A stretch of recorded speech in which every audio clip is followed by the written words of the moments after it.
What is up, guys? And I got you with another Dragon Ball Sparking Zero discussion. And I'm going to tackle the topic known as balance. And I'm going to give you this question because this is a hot topic and a lot of people are debating about it. And that is this: will a lack of balance hurt Dragon Ball Sparking Zero?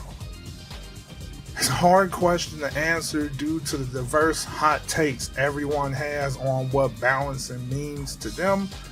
And so I'm going to look at two things that people could possibly want. First thing that people could possibly want is what I would like to call Dragon Ball authenticity, and that is something that a player wants.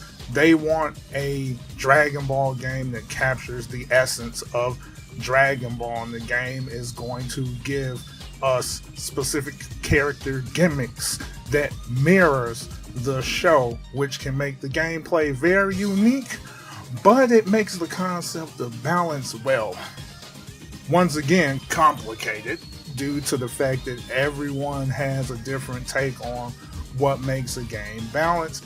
And I feel like OG Budokai Tenkaichi players is going to resonate with this mindset. They want that Dragon Ball authenticity.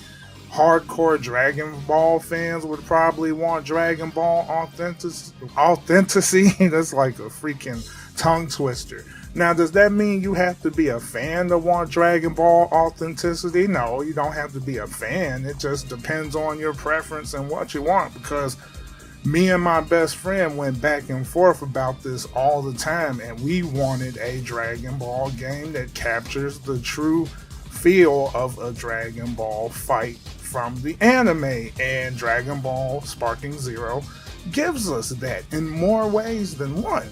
Then there's also the people that want balanced gameplay.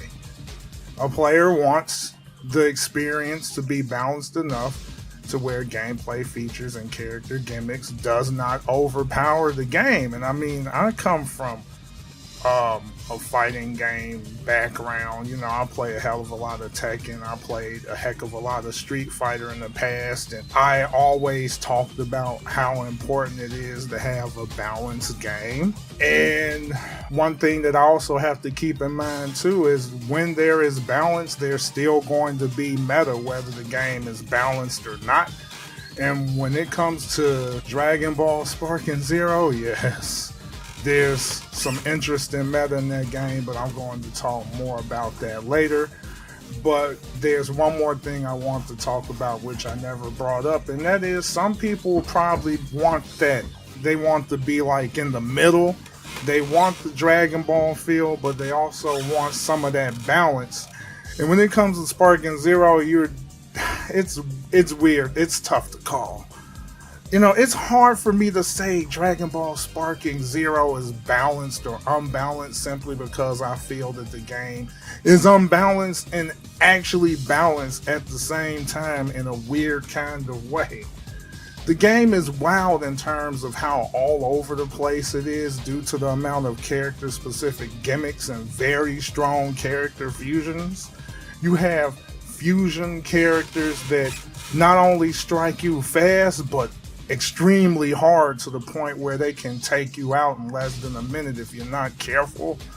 And the top of the leaderboard is packed with fusion characters to prove how great they actually are. However, there are weaker characters that have character gimmicks through the use of skills that can actually combat the strength of those characters, and I find that to be their way of including balance in a game that really does kind of give off the impression of an unbalanced game. Don't forget to subscribe! The game also has a ton of defensive options. The huge amount of defensive options allow you to get out of situations when you learn how to apply them. It's true that you will have a hard time getting combos off, but I feel like that was the intent because of how fights are in Dragon Ball. Because let's face it, if you watch the Dragon Ball anime, characters are usually clashing and countering each other all the freaking time. So for them to include all of these defensive options, I feel like it was warranted. And so let's talk a little bit about these options. The game has balance for casuals because it's too easy to do counters using key through perception. I'm not a fan of it, but I can see how it helps people that are more on the casual side get into the game. But there are many ways to combat it, such as grabbing or getting behind your opponent and using different dashes to change your positioning, to get some kind of advantage. But then there's also Z and super counters, which requires more precision. And all of these fighting mechanics just make sense.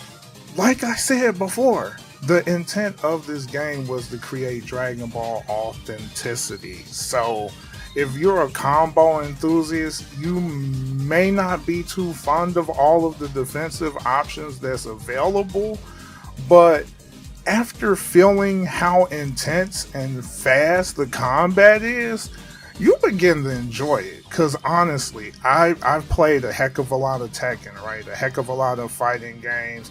I always had those moments where I was in the zone and just having a good time because of how intense some of the fights were. But when it comes to Dragon Ball Sparking Zero, it's like you get one hell of a rush when you're having when you're having an amazing fight, dude. It's just insane with the am I gonna get out of this?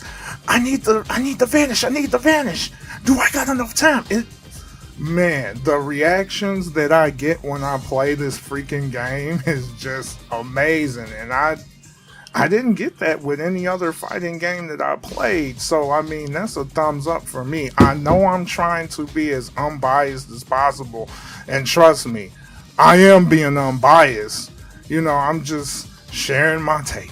Then you also have different clashes you can use to get yourself out of a situation by using a similar move to trigger a clash that will put both characters in a quick time event that is just straight up Dragon Ball goodness. I know it puts you in a bit more of a coin flip, but it's just another way to interact to different situations. And once again, dragon fights are like that in the anime, so it just logically makes sense. Is the online good enough to make these features doable? The online isn't perfect due to the fact that the slightest amount of lag can hinder the ability to consistently do Z and super counters online. There are also control bugs that needs fixing. However, it feels like it plays well enough to have a good time, and to add a little more clarity to the ranking system is pretty damn forgiving.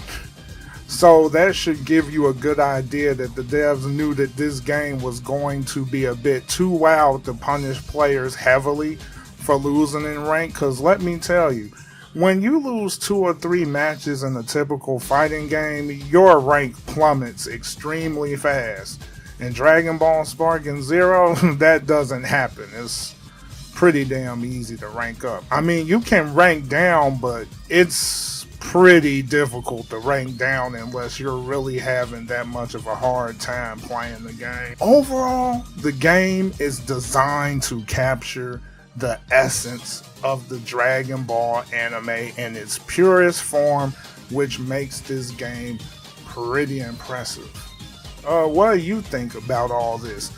Do you think lack of balance hurts the game, or do you think this is the way the game should have been made? Because when I look at this game's supposed to be like Dragon Ball Budokai Tenkaichi. I played 1, I played 2, I played 3.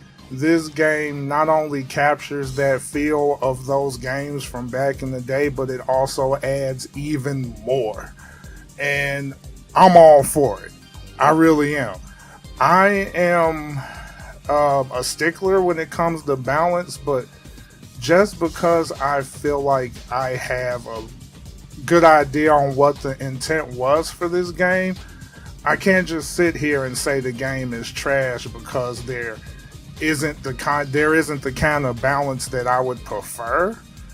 It's just strange to me. It's balanced in its own kind of way because fusion characters, they're really strong, but fusion characters are not the final say when it comes to, okay, what do you really need to win?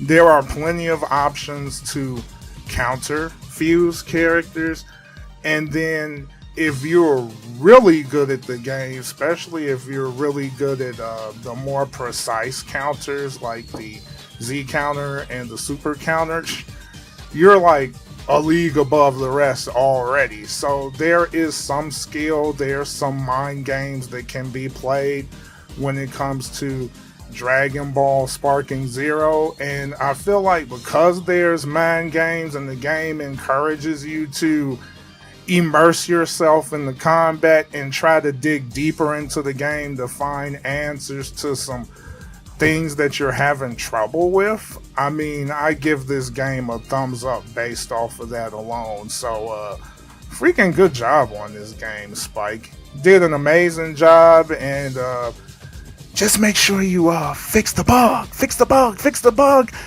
and see if you can make the game like the online even better. And boy, oh boy, be cooking, even though you're already cooking good looking. So you guys have an amazing day. Leave a like if you enjoyed the video, leave a dislike if you despised it, and share your thoughts about this question that I raised in the comment section below. And I look forward to seeing you again, whether it's the next video or live stream. I can't wait to see you.